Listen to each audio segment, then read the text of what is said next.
Democratic presidential candidate Sen.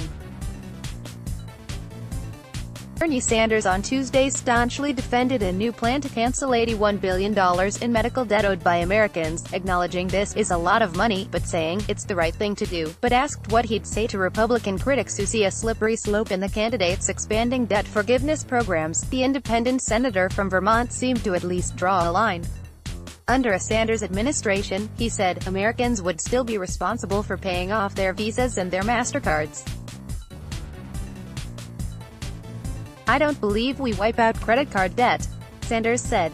No candidate, including Sanders, has floated such a fanciful idea as wiping out credit card debt.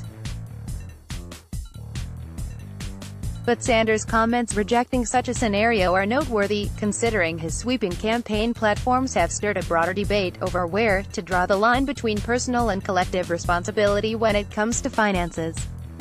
Sanders sat down for an interview in New Hampshire with Fox News and NHTalkRadio.com just a few days after he announced a plan to wipe out unpaid medical debt, which came on the heels of a plan to wipe out student loan debt.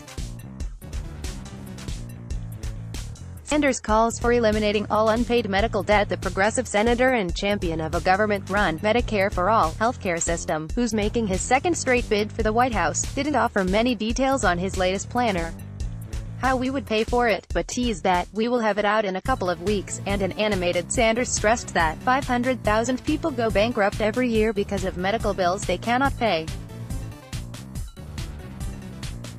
How disgusting.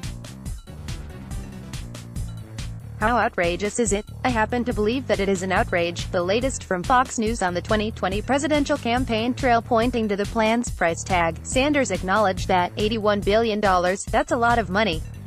It is a lot of money, but he added, compared to what? Compared to the $1.5 trillion that Trump gave in tax breaks to the 1% and large corporations. Compared to the billions of dollars that we spent bailing out the crooks on Wall Street 11 years ago.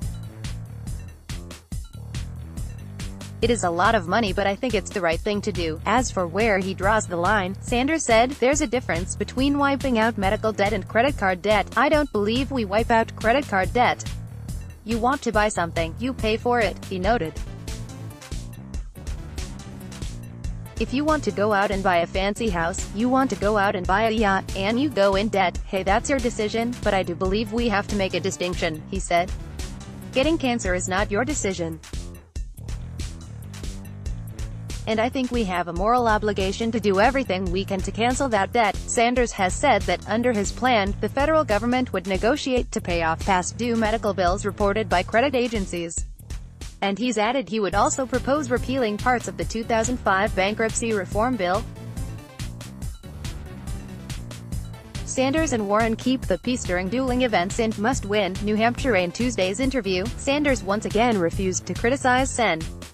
Elizabeth Warren of Massachusetts, his fellow progressive standard-bearer among the record-setting field of Democratic White House hopefuls. The two senators from New England and longtime friends have kept the peace since launching their campaigns at the beginning of the year, even as they're now basically tied for second place behind former Vice President Joe Biden in the most recent polls in the race for the 2020 nomination.